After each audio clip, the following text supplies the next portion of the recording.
Hi hello everyone, ఈరోజైతే బీరకాయ fry తయారు చేసుకునే విధానం చూసేద్దాం. చాలా సింపుల్ అండ్ టేస్టీ, హెల్దీ కూడా.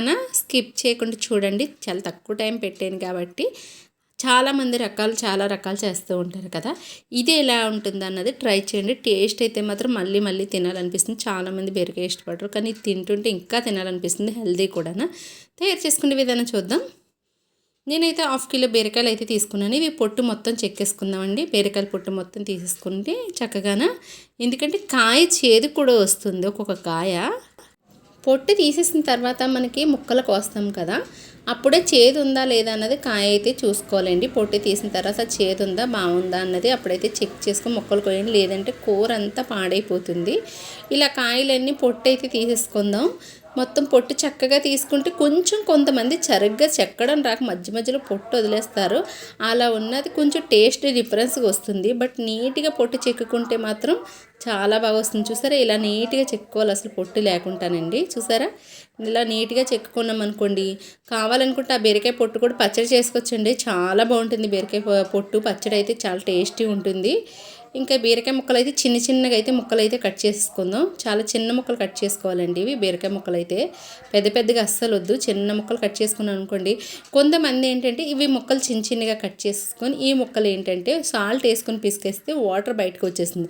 ఇది ఎలా ఎవరు చేస్తారంటే ఆపరేషన్ అది అవుతుంది కదా, వాళ్ళ కోసం సాల్ట్ వేసుకొని ఇలా పిసికేసుకున్నామంటే కల్లుప్పు అన్నా సాల్ట్ అన్నా కూడా వేసి పిసికేస్తే దీనిలో వాటర్ మొత్తం బయటికి పోతుంది. అప్పుడు ఫ్రై చేస్తారనమాట.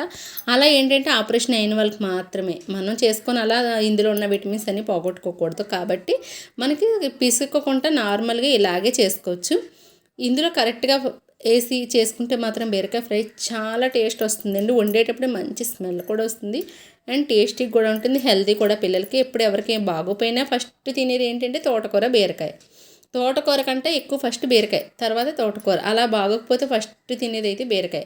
కాబట్టి ఇదైతే మాత్రం తప్పకుండా ఇలా ట్రై చేయండి. మళ్ళీ మళ్ళీ తినాలనిపించేలా లంచ్ బాక్సుల్లోకి అన్నిటికి కూడా సూపర్గా ఉంటుందండి. ఇది చక్కగా చాలా టేస్టీగా ఉంటుంది కాబట్టి అన్నిటికీ బాగుంటుంది. బీరకాయ పప్పు కూడా వండుతారు కదా, ఎలాగన్నా ఇలాంటివి మన గ్రీన్ కలర్ వేవి ఉన్నాయో ఆకుకూరలు, బీరకాయ గ్రీన్ ఉంటుంది. ఇలా గ్రీన్ కలర్లో ఉన్న ఫుడ్ తీసుకోవడం చాలా మంచిది కళ్ళకి. అది అయింది. ముక్కలు అయితే ఇలా మొత్తం కట్ చేసేసుకున్నాను. చూసారా, పొట్టు అయితే తీసి ఇలా ముక్కలు కట్ చేసుకున్నాను. కట్ చేసుకునేటప్పుడు చేదు ఉందా లేదా ముక్క అన్నది చెక్ చేసుకోండి. చేదు ఉంటుందండి చాలా వరకు. బీరకాయ ముక్కలు చాలా చేదు వస్తాయి.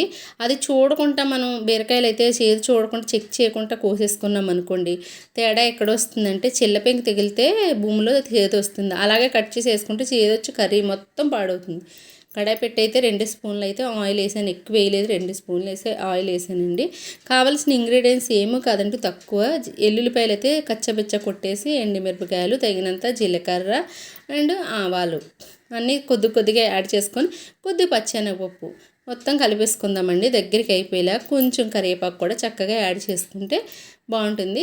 చక్కగా 3 రెబ్బలు అయితే నేను కరివేపాకు తీసుకున్నాను. కరివేపాకు కూడా యాడ్ చేసి కొంచెం వేపేసి మనం కట్ చేసి పెట్టుకున్న బీరకాయ ముక్కలు ఉన్నాయి కదా, అవి అయితే యాడ్ చేసుకోవచ్చండి. ఇవి బాగా వేగిపోకూడదు, కొంచెం వేగితే సరిపోతుంది అనమాట. ఆయిల్ పెట్టేసుకొని కొంచెం వేపేసుకున్న తర్వాత కట్ చేసి పెట్టుకున్న బీరకాయ ముక్కలు కూడా యాడ్ చేసేద్దాం.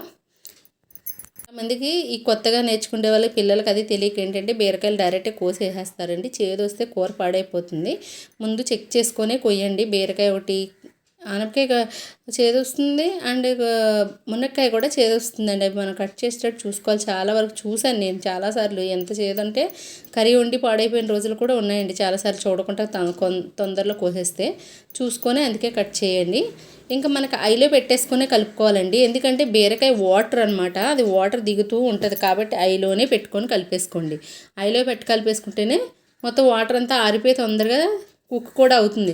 సిమ్లో పెడితే వాటర్ చాలా ఎక్కువ, మనం వాటర్ వేసినంతలాగా వచ్చేస్తుంది. సాల్ట్ ముందు అస్సలు వేయొద్దండి బీరకాయలోని. సాల్ట్ వేసారంటే ఇంకా వాటర్ దిగిపోతుంది. ఇంకా వాటర్ దిగడం వల్ల ఇది ఫ్రైలా ఉండకుండా మనకి కర్రీలా తయారైపోతుంది అనమాట. ఫ్రైలాగే రావాలనుకుంటే ఖచ్చితంగా సాల్ట్ వేయొద్దు, ముందు దించేటప్పుడు వేయాలి అండ్ ఐలోనే పెట్టాలి, సిమ్లో పెట్టకూడదు. ఈ 2 పాటించండి చాలు. వాటర్లా రాకుండా ఫ్రైలా వస్తుంది, కర్రీలా కాకుండా. చూసారా, నా కర్రీ అయితే అయిపోయింది. ఇంకా కొంచెం 10 నిమిషాలు అయితే ఉంచేసుకుంటే అలాగే సరిపోతుంది. ఐలో పెట్టేలా కలిపేసుకుంటే ఒక 2 మినిట్స్ నేను ఐలోనే పెట్టానండి. అయిపోయింది, కర్రీ అయితే దగ్గరికి అయిపోయింది. ఇంకా కొంచెం మూత పెట్టేసుకొని ఉంచుకుంటారు కొంతమంది. మూత అస్సలు పెట్టొద్దు బీరకాయలోనండి, అవసరం లేదు. కాకపోతే టైం తీసుకోవాలంటే అలా పెట్టేసుకుంటారు అంతే అనమాట. సాల్ట్ అయితే వేసాను కదా, లాస్ట్లో దించే ముందు వేసాను చూసారా, దగ్గరికి అదే అయిపోయింది. ఇంకా ఆయిలో పెట్టి కొంచెం కలిపేసుకుంటే సాల్ట్ వేసాను. సాల్ట్ ఎప్పుడు లాస్ట్లో వేసుకోవడం వల్ల దిగిపోతుంది అనమాట. నచ్చితే ఒక లైక్ చేసి, షేర్ చేసి, కామెంట్ చేయడం అస్సలు మర్చిపోవద్దండి. చూసారా, నాకు బీరకాయ ఫ్రై అయితే తయారైంది. Bye bye friends. మీ లైక్ చాలా ఇంపార్టెంట్, లైక్ అయితే చేయండి.